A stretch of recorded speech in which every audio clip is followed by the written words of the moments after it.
Hello friends, आप सभी का मोस्ट वेलकम है आज के इस लाइव सेशन में। और यहाँ पर आप सभी लोग जल्दी से जुड़ जाएंगे, फिर हम क्लास स्टार्ट करते हैं। देखेंगे कल का ही जो पार्ट रह गया था चैप्टर 22 का कलागत तत्व यानी कि एलिमेंट ऑफ आर्ट। ठीक है, तो आप सभी लोग जुड़ जाइए क्लास में और क्लास को लाइक एंड शेयर कर देंगे। जो भी स्टूडेंट चैनल पर नए जुड़ते जाएंगे वो सब्सक्राइब करेंगे शिवानी आर्ट क्लासेस को। किसी भी आर्ट एग्ज़ाम की तैयारी के लिए बेल आइकन को प्रेस करना बिल्कुल ना भूलेंगे, तभी आपको डेली की क्लास का नोटिफिकेशन मिलता रहेगा। ठीक है, तो चलिए बस स्टार्ट करते हैं। और ये है आपका चैप्टर 22 का पार्ट सेकंड। कौन सा पार्ट है? पार्ट यहाँ पर सेकंड है।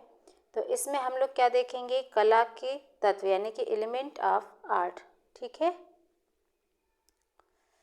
चित्रकला के कितने तत्व माने गए हैं? तो यहाँ तक पढ़ाया गया था कल की क्लास में, यहाँ तक हुआ था और इसके आगे से हम आज की क्लास में देखेंगे।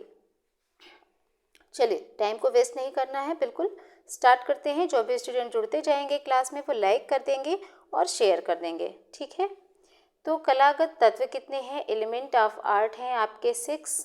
ठीक है, पहला कौन सा है? अंतराल है, रेखा है, आकृति है, वर्ण है, तान है और पोत यानी कि वयन। अब इन सभी को हम थोड़ा डिटेल में देखेंगे। तो पहला आपका अंतराल यानी कि स्पेस। इसमें से प्रश्न किस तरह से पूछे जाते हैं एग्जाम में, देखिएगा थोड़ा। अंतराल क्या कहलाता है? प्रश्न पूछा जाता है एग्जाम में आपसे डायरेक्टली कि अंतराल कहलाता है, तो क्या कहलाता है? अंतराल कहलाता है चित्रकार का द्विआयामी कार्य क्षेत्र। ठीक है, चित्रकार का द्विआयामी कार्य क्षेत्र ही अंतराल कहलाता है। नेक्स्ट क्या है? दृश्य कला में अंतराल से क्या तात्पर्य है? तो अंतराल यानी कि खाली स्पेस, तो रिक्त स्थान। ठीक है, ऑप्शन में रिक्त स्थान मिले टिक करेंगे। नेक्स्ट देखेंगे, वह स्थान जिसमें कोई स्पर्शनीय वस्तु स्थित हो क्या कहलाती है? अंतराल। ठीक है, किसी शून्य अंतराल में सक्रियता कब उत्पन्न होती है? तो किसी भी शून्य अंतराल में सक्रियता उत्पन्न होती है केवल एक बिंदु रखने से। एक बिंदु रख देने से वहां पर सक्रियता उत्पन्न हो जाती है। आगे बढ़ेंगे। नेक्स्ट है, किसी प्रकार के क्षेत्र विभाजन से अंतराल में सक्रियता आती है? असम विभाजन से। तो सभी को यहाँ पर गुड इवनिंग है, सभी का मोस्ट वेलकम है। और बस आप सभी लोग प्रिपरेशन करें और यहाँ पर क्लास में जुड़ने के बाद ध्यान से टॉपिक पर अपना ध्यान देंगे। और यहाँ पर देखेंगे, प्रभावशाली अंतराल का सृजन चित्रतल पर कैसे किया जाता है? आकृतियों के मध्य दूरियों को छोड़कर किया जाता है। इनमें से कौन कौन सी आकृतियाँ त्रिआयामी अंतराल नहीं बनाती हैं? तो वो हैं आपके वृत्ताकार। वृत्ताकार जो आकृतियाँ हैं वो त्रिआयामी अंतराल नहीं बनाती हैं। आगे बढ़ेंगे। प्राचीन ग्रंथों में अंतराल को किन किन नामों से जाना जाता है? मोस्ट इंपॉर्टेंट यहाँ से प्रश्न बनते हैं। प्राचीन ग्रंथ जो हमारे हैं वहाँ पर अंतराल को किन किन नामों से जाना जाता है? तो देखेंगे, समरांगण सूत्रधार में क्या कहा गया अंतराल को? भूमि बंधन। ठीक है, समरांगण सूत्रधार में अंतराल को क्या नाम दिया गया है? भूमि बंधन दिया गया है। अलग से इसको ये सब चीज़ें आप नोट कर लिया करें। अगर आपसे पूछा जाए अभिलाषितार्थ चिंतामणि में अंतराल को क्या नाम दिया गया? तो याद रखेंगे स्थान निरूपण। ठीक है, कई प्रश्न बनते हैं यहाँ से। साथ ही विष्णु धर्मोत्तर पुराण में अंतराल को क्या कहा गया? तो विष्णु धर्मोत्तर पुराण में अंतराल को स्थान कहा गया है। ठीक, तो क्लियर हुआ। आगे बढ़ते हैं। यहाँ पर हम धरातल और अंतराल क्या है? धरातल और अंतराल में क्या अंतर है पूछा जाता है। तो कोई भी स्थान या ग्राउंड जिस पर चित्र हम बनाते हैं वो क्या है? धरातल हो सकता है। लेकिन अंतराल क्या है? ये केवल कलाकार का कार्य क्षेत्र होता है। ठीक है, तो ये अंतर होता है धरातल और अंतराल के बीच।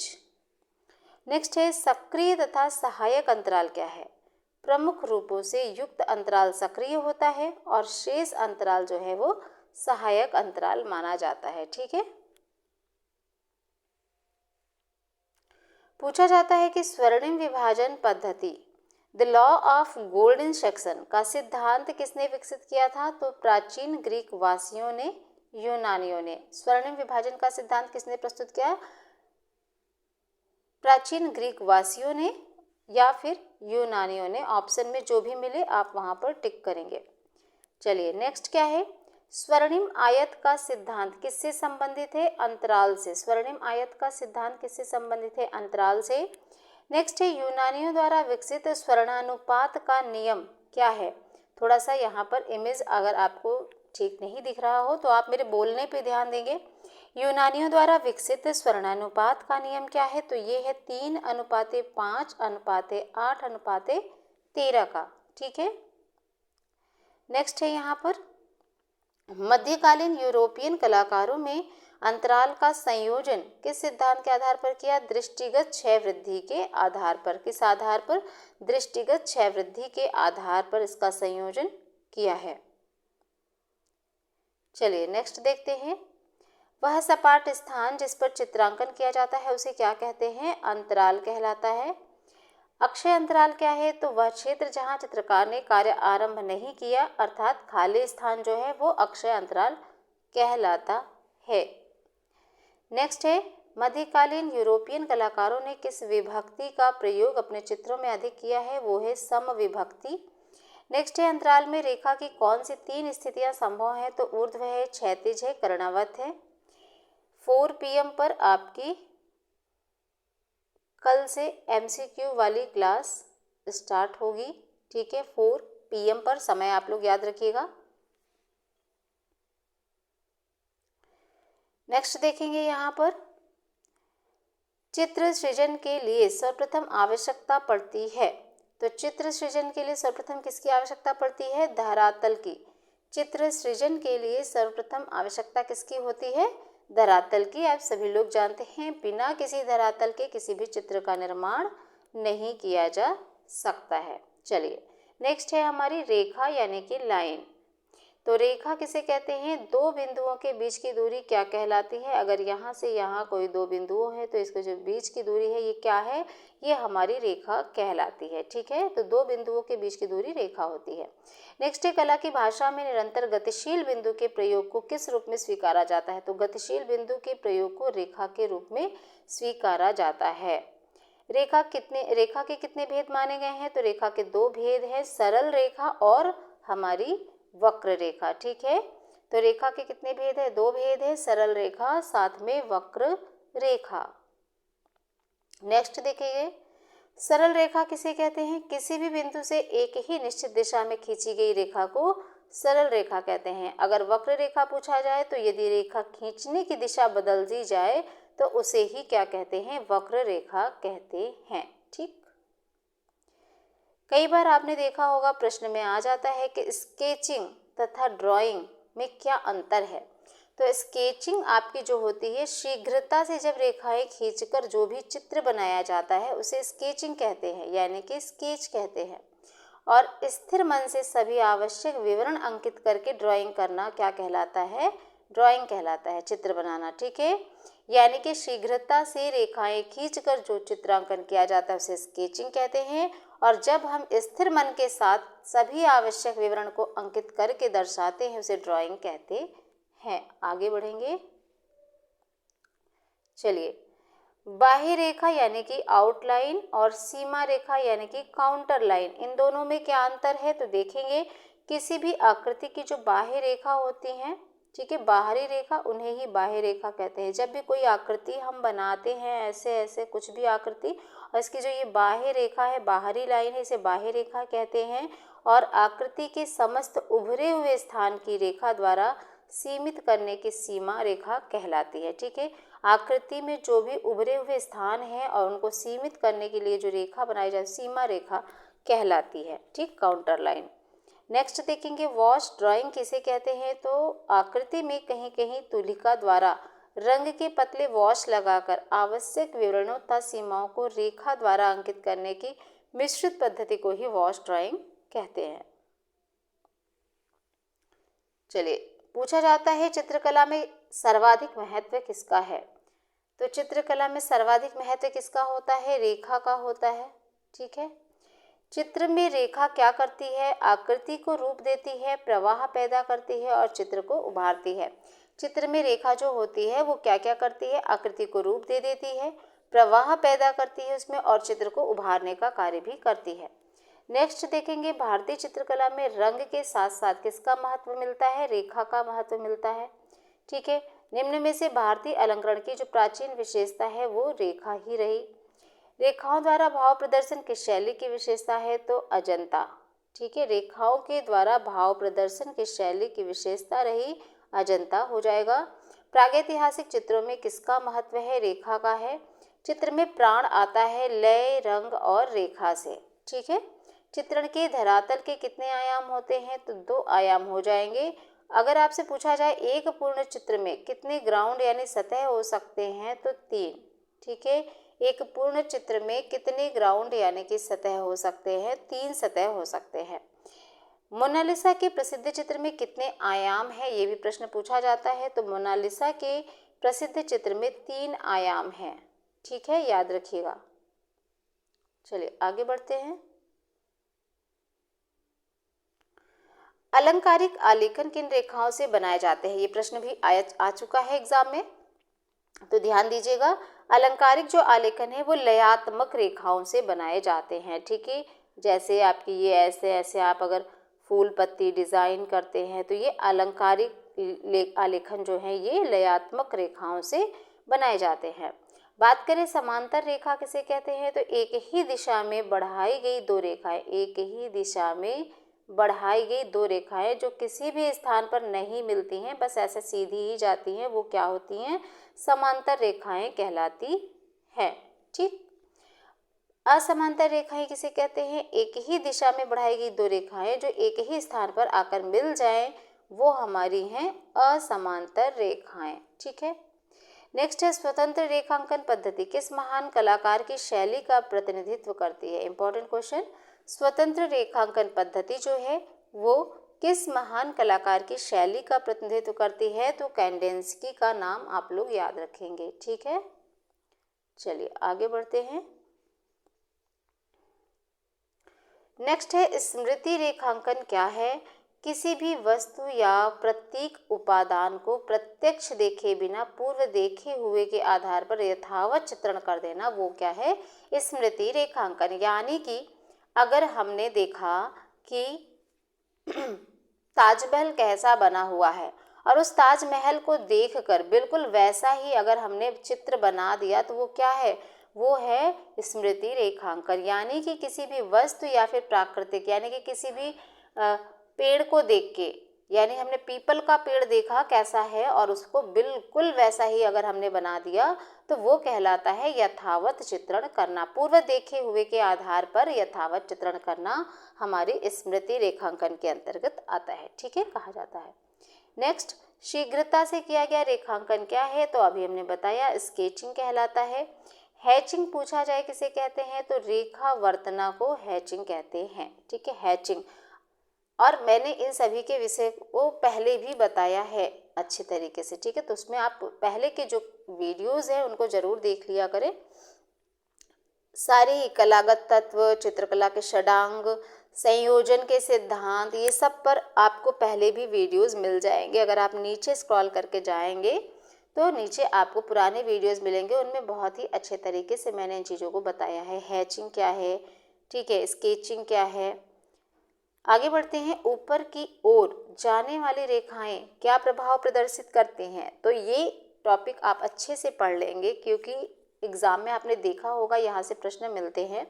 ऊपर की ओर जाने वाली जो रेखाएं हैं ये कौन सा भाव प्रदर्शित करती हैं? महत्वाकांक्षा का। सभी रेखाओं के विषय में मैंने बताया है कौन सी रेखाएं कौन सा भाव उत्पन्न करती हैं। इसके लिए आपको हमारी प्लेलिस्ट में जाना होगा, वहाँ से आपको प्लेलिस्ट मिल जाएगी। ठीक है, उसमें आपको अलग से ज़्यादा ढूंढना नहीं पड़ेगा। ठीक है, तो आगे देखिएगा। कुंडलित रेखाएं क्या व्यक्त करती हैं? लयात्मकता व्यक्त करती हैं।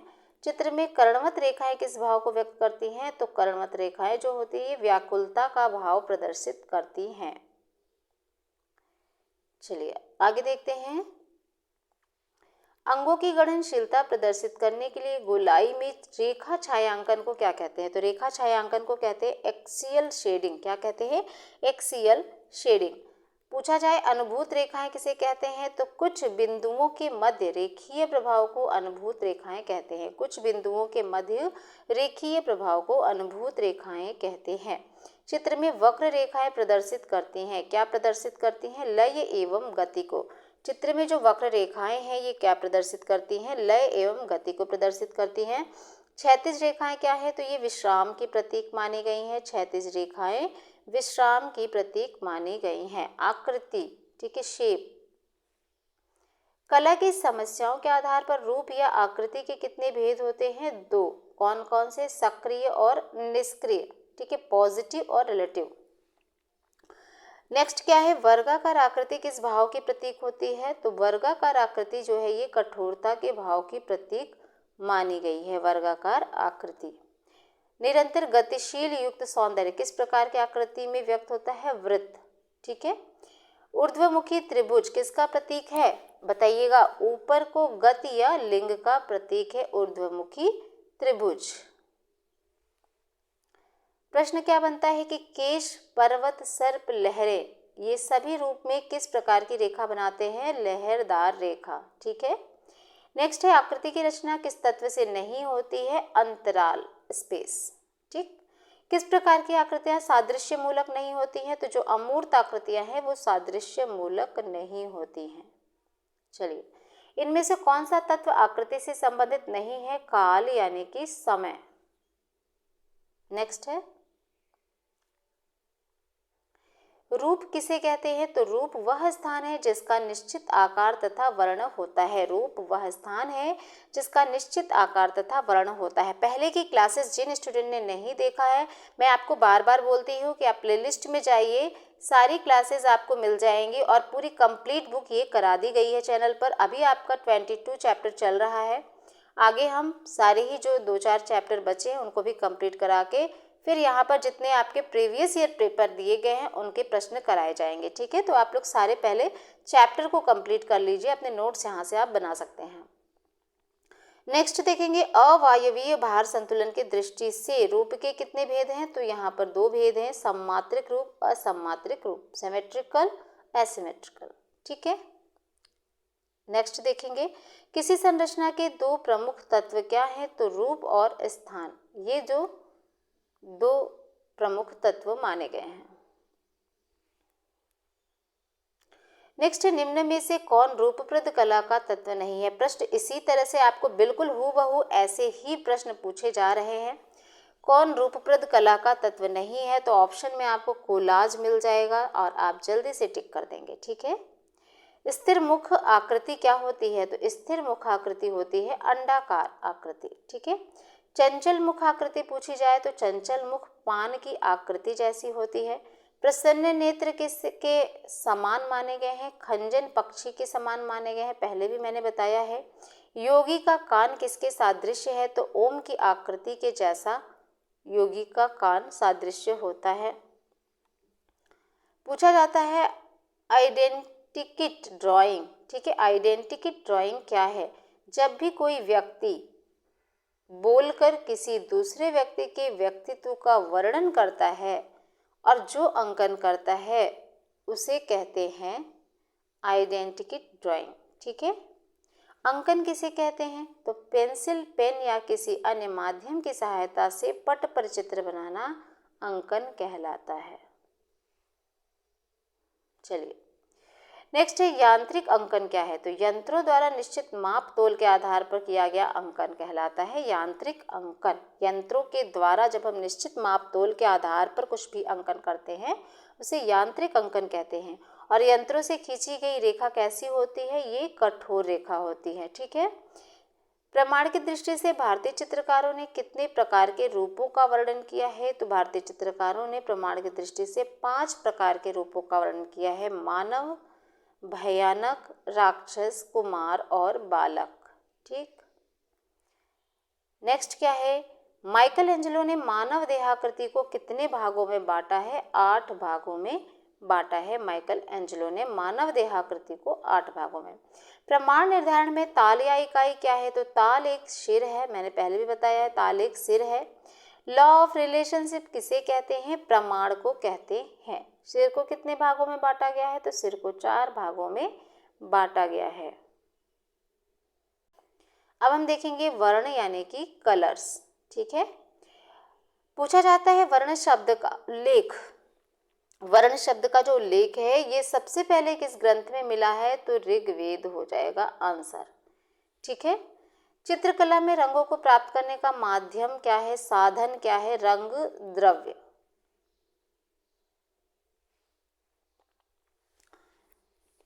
एक और आपका प्रश्न जो कि बार बार देखने को मिलता है कि रंग क्या है? तो रंग जो है ये प्रकाश का गुण है, प्रकाश की संपत्ति है। दोनों में से कोई भी आपको ऑप्शन में देखने को मिल सकता है। अच्छा, रंग को तकनीकी भाषा में क्या कहते हैं? तो ह्यू। क्या कहते हैं? ह्यू। ठीक है, सबसे अधिक तरंग लंबाई और सबसे कम कंपन युक्त वर्ण कौन सा है? रंग कौन सा है? तो लाल, जिसकी तरंग लंबाई सबसे अधिक होती है और कंपन सबसे कम। ठीक है, तो ये लाल हो जाएगा। पूछा जाए अगर सबसे कम तरंग लंबाई और सबसे अधिक कंपन युक्त, तो यहाँ पर बैगनी रंग हो जाएगा। अमेरिकी चित्रकार मिशेल अल्फ्रेड हेनरी के अनुसार प्राथमिक रंगों की संख्या क्या है? 5 प्राथमिक रंग बताए गए हैं। नेक्स्ट है काले व सफेद रंगों को क्या माना जाता है? अवर्णीय। ठीक है, काले व सफेद रंगों को क्या माना जाता है? अवर्णीय। तटस्थ रंग कौन से हैं? तो ग्रे, काला और सफेद, ये तटस्थ रंग है। नेक्स्ट क्या है? प्रकाश में उपस्थित रंगों को हम किसके द्वारा देख सकते हैं? प्रिज्म के द्वारा। ठीक है, प्रकाश में उपस्थित रंगों को हम किसके द्वारा देख सकते हैं? प्रिज्म के द्वारा देखा जा सकता है। नेक्स्ट है इंद्रधनुष के रंगों का क्रम पूछा जाता है, तो यहाँ पर बैगनी है, नीला है, आसमानी, हरा, पीला, नारंगी, लाल और पूरा देखेंगे तो VIBGYOR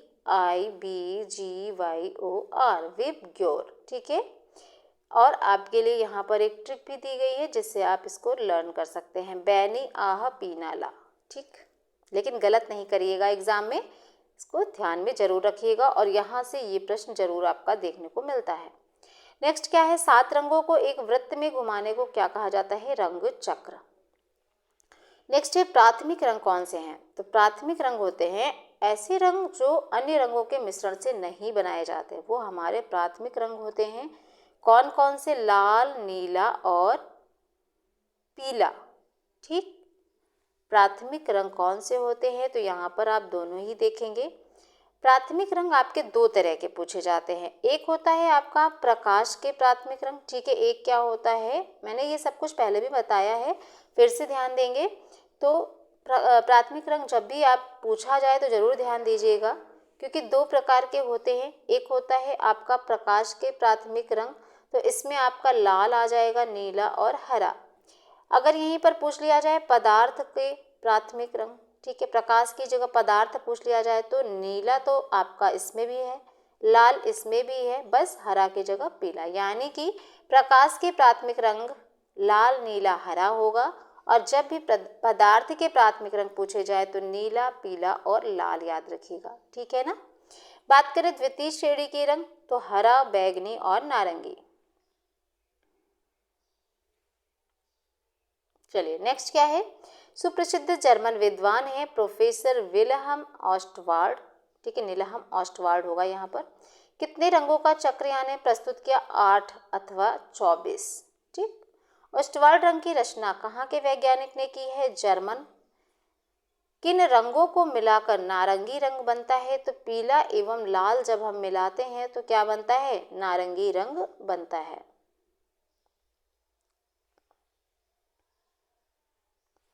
नेक्स्ट क्या है? सफेद, काला या किसी रंग के मान को क्या कहा जाता है? आभा रंग। ठीक है, सफेद, काला या फिर किसी रंग के मान को, मान यानी कि वैल्यू, क्या कहा जाता है? आभा रंग। नेक्स्ट है रौद्र रस का रंग क्या है? लाल। ठीक है, तीव्र प्रकाश को क्या कहा जाता है? हाईलाइट। गर्म रंग कौन सा है? तो लाल, पीला और नारंगी, ये क्या है? गर्म रंग कहे जाते हैं। कलाकार सामंजस्य उत्पन्न कर सकता है, तो रेखाओं, रूपों और रंगों के द्वारा कलाकार सामंजस्य उत्पन्न कर सकता है। नेक्स्ट है, किस वैज्ञानिक ने बताया कि वर्ण की उत्पत्ति प्रकाश से होती है? तो ये बताया आइजैक न्यूटन ने 1670 ईस्वी में। ठीक है, 1670 ईस्वी में आइजैक न्यूटन ने बताया कि वर्ण की उत्पत्ति प्रकाश में होती है, प्रकाश से होती है। प्रिज्म के आविष्कारक कौन थे पूछ लिया जाए तो न्यूटन हो जाएंगे, और न्यूटन ब्रिटिश वैज्ञानिक थे। ठीक, नेक्स्ट है, हम किसी वस्तु को किस प्रकार देखते हैं? किसी वस्तु से विकीर्ण होकर जब प्रकाश हमारे रेटिना पर केंद्रित होता है तो रोड्स और कोन्स, ये जो सेल्स है, ये चेतन हो जाते हैं और इनके वस्तु की छवि रेटिना पर उतर आती है। इससे ही कोई भी वस्तु हमें दिखाई देती है, ये प्रोसेस है।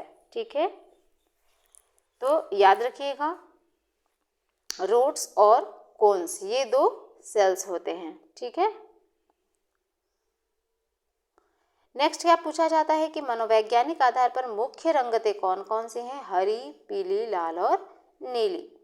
द्वितीय रंगतें कौन सी हैं? तो मुख्य रंगतों को मिलाने से जो भी रंगतें हमें प्राप्त हो जाती हैं, यानी कि जब हम मुख्य रंगों को आपस में मिलाते हैं उससे हमें जो रंग प्राप्त होते हैं उन्हें द्वितीय रंग कहा जाता है। जैसे जब हम लाल और पीला मिलाते हैं तो नारंगी बनता है, साथ में पीला और नीला मिलाते हैं तो हरा बनता है, लाल और नीला मिलाने से बैगनी। तो ये नारंगी जो है, ठीक है, हरा जो है और बैगनी, ये क्या है? ये हमारे द्वितीयक रंग हो जाते हैं। चलिए नेक्स्ट देखते हैं यहाँ पर तृतीयक रंग। तो तृतीयक रंगों की संख्या 6 होती है। एकाकी वर्ण योजना किसे कहते हैं? एक ही रंगत के विविध मान का संयोग कहलाता है एकाकी वर्ण योजना। रंगों को अधिक मिलाने से उनका क्या खत्म हो जाता है? तो मान यानी कि वैल्यू। ठीक है, नेक्स्ट है विरोधी वर्ण योजना किसे कहते हैं? वर्ण चक्र में स्थित आमने सामने के रंग विरोधी कहे जाते हैं। जैसे हरे का विरोधी लाल होता है और नारंगी का नीला और बैगनी का पीला। ठीक है, आमने सामने वर्ण चक्र में आमने सामने जो रंग होते हैं वो क्या आपस में कहलाते हैं? एक दूसरे के विरोधी कहलाते हैं। चलिए, प्रकाश की मात्रा सबसे अधिक किस रंग में होती है? पीले रंग में होती है। प्रांग के अनुसार तृतीय रंग कौन सी है? तो सिरटन, रसेट, ऑलिव। ठीक है, प्रांग के अनुसार अगर पूछा जाए तृतीय रंगत कौन सी है? सिरटन, रसेट, ऑलिव। तो सिरटन किससे बनता है? जब हम नारंगी और हरा मिलाते हैं तो सिरटन बनता है। नारंगी और बैगनी मिला दो तो रसेट बन जाता है, और हरा और बैगनी मिलाने पे ऑलिव कलर बन जाता है। ये चीज़ें इंपॉर्टेंट हैं, आप लोग जरूर ध्यान देंगे अगर आप आर्ट के स्टूडेंट हैं। नेक्स्ट देखेंगे सफ़ेद, काला या किसी रंग के मान को क्या कहा जाता है? आभा रंग। अभी मैंने बता दिया है, और ये मेरे ख्याल से ये पेज दोबारा आ गया है। ठीक है, तो हम आगे बढ़ जाते हैं। चलिए, रंगत किसे कहते हैं? रंग की प्रकृति को, जैसे पीलापन, हरापन, ये क्या कहलाता है? रंगत। ठीक, अक्षपटल के पार्श्व में कौन सी दो सूक्ष्म तंतु ग्रंथियां होती हैं? अभी मैंने बताया है, रोड्स और कोन्स, इनको याद रखिएगा, पूछा जाता है। अक्षपटल के पार्श्व में कौन सी दो सूक्ष्म तंतु ग्रंथियां होती हैं? तो वो है हमारी रोड्स और कोन्स। ठीक है, इससे भी प्रश्न आपके बनते हैं रोड्स और कोन्स से, तो देखिएगा। काले और सफेद की दृश्यानुभूति कौन सी तंतु ग्रंथियों से होती है? तो याद रखिएगा, जो काला और सफेद हम देखते हैं ये किसके द्वारा? रोड्स के द्वारा। ठीक है, काले और सफेद रंगों की जो अनुभूति हमें होती है वो हमें रोड्स के द्वारा होती है। ठीक, शिल्प रत्न तथा विष्णु धर्मोत्तर पुराण में प्राथमिक रंगतों को क्या कहा जाता है? तो सुधा वर्ण और मूल वर्ण। ठीक है, वर्ण शून्यता क्या है? जहाँ पर केवल श्वेत एवं श्याम वर्णों से ही संपूर्ण चित्र बना दिया जाता है उसे वर्ण शून्यता कहते हैं। ठीक है, जहाँ केवल श्वेत एवं श्याम वर्णों का प्रयोग करके पूरा चित्र बना दिया जाता है तो उसे वर्ण शून्यता कहते हैं। वर्णों के कितने गुण होते हैं? 3 होते हैं। रंगत है जिसे ह्यू कहते हैं, बल है जिसे वैल्यू कहते हैं, सघनता इंटेंसिटी। ठीक, रंगत यानी कि ह्यू क्या है? वर्ण का गुण है, स्वभाव है, प्रकृति है। मुख्य रंगतें कौन सी हैं? 3 बताया, नीली, यानी कि नीली, लाल और पीली। ठीक है, ये आपकी मुख्य रंगतें हैं। बल अथवा मान यानी कि वैल्यू क्या है, तो इसे रंग का हल्कापन, गहरापन कहते हैं। जब हम किसी रंग में कोई भी कलर मिला के उसे हल्का कर ले और उसे डार्क कर ले तो वो क्या है, वो मान या वैल्यू है रंग का। नेक्स्ट है सघनता अथवा घनत्व। ठीक, तो घनत्व अथवा क्रोमा वर्ण की शुद्धता से उत्पन्न होता है। जो वर्ण जितना शुद्ध होता है उतना ही उसमें घनत्व होता है। तो वर्ण की शुद्धता क्या है, सघनता या फिर घनत्व क्या है, ये वर्ण की शुद्धता है। अग्रगामी रंगतें किसे कहते हैं, तो जो रंग सर्वप्रथम दृष्टि को आकर्षित करे, जैसे कि लाल। हमारी दृष्टि को जो वर्ण सबसे पहले आकर्षित लगे वो हमारी अग्रगामी रंगतें कहलाती हैं। लाल तथा बैंगनी रंग से आगे कौन सी किरण होती है, तो लाल से आगे इंफ्रारेड और बैंगनी से आगे अल्ट्रावायलेट रेज होती है। ठीक, जिसे मानव देख नहीं पाते हैं। नेक्स्ट क्या है, कौन सा रंग प्रथम श्रेणी का है, विरिडियन। प्रथम श्रेणी का रंग हो जाएगा विरिडियन। आगे हम देखेंगे टोन्स यानी कि तान। तो रंगत के हल्के व गहरेपन को कहते हैं तान, आप सभी लोग जानते हैं। प्रकाश की कुंजी किसे कहते हैं, तो प्रकाश कुंजी कहते हैं सक्रिय अथवा सहायक अंतराल में तान, जो प्रकाश की मात्रा है, इसे ही प्रकाश कुंजी कहते हैं। चित्र में तान का प्रयोग किसमें होता है, संपूर्ण चित्र में होता है। ठीक है, बल यानी कि मान या फिर वैल्यू का विचार किसमें किया जाता है, रंगों में किया जाता है।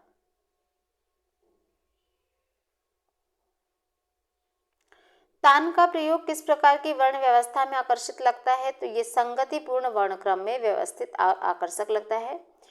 पूछा जाए किस विधि से निर्मित चित्र में तान का प्रयोग संभव नहीं है, तो जो रेखा चित्र बनाया जाता है वहां पर तान का कोई भी प्रयोग संभव नहीं है। ठीक है, तान के मुख्य भेद कौन कौन से हैं, प्रकाश यानी कि लाइट, मध्यम प्रकाश यानी कि मिडिल, छाया प्रकाश यानी कि डार्क। ठीक है, रंग की सघनता किस प्रकार कम कर सकते हैं, तटस्थ रंग मिला देने से। जब भी हम उसमें तटस्थ रंग कौन कौन से होते हैं उनको मिला देने से सघनता क्या होती है, रंग की शुद्धता कम कर सकते हैं। सफेद के मिश्रण से तैयार रंगतों को क्या कहते हैं, टिंट कहते हैं, ये भी याद रखिएगा, पूछा भी गया है। तीव्र प्रकाश को क्या कहते हैं, हाईलाइट कहते हैं। ठीक, पोत वयन यानी कि टेक्सचर, तो पोत क्या है, पूछा गया है एग्जाम में। धरातल की जो बनावट है, अनुभूति या गुण। पोत यानी कि टेक्सचर, खुरदुरा है, चिकना है, ठीक है, कैसा है, तो इसको हम जब बताते हैं तो ये क्या है, टेक्सचर यानी कि पोत। वयन अथवा टेक्सचर क्या है, धरातलीय बनावट। धरातल किस प्रकार का है ये बताया जाए तो यही है वयन या टेक्सचर। किसी वस्तु के स्पर्श से विशिष्ट अनुभव होता है पोत का। जब हम उसे स्पर्श करते हैं तभी तो बता पाते हैं कि ये किस प्रकार का टेक्सचर है, यहाँ पर ये वस्तु कैसी है, या फिर ये धरातल खुरदुरा है या चिकना है, कैसा है, तो ये हम कब बताते हैं, जब उसे स्पर्श करते हैं। ठीक है, चलिए, कला का वह तत्व कौन सा है जिससे किसी चित्र में धरातल के गुण की अनुभूति होती है, पोत हो जाएगा। पोत का अनुभव कितने प्रकार से होता है, तो देखिए यहाँ पर दो प्रकार से होता है, चाक्षुष यानी कि देखकर भी होता है, और अनुभूतिजन्य यानी कि स्पर्श ज्ञान के द्वारा भी होता है।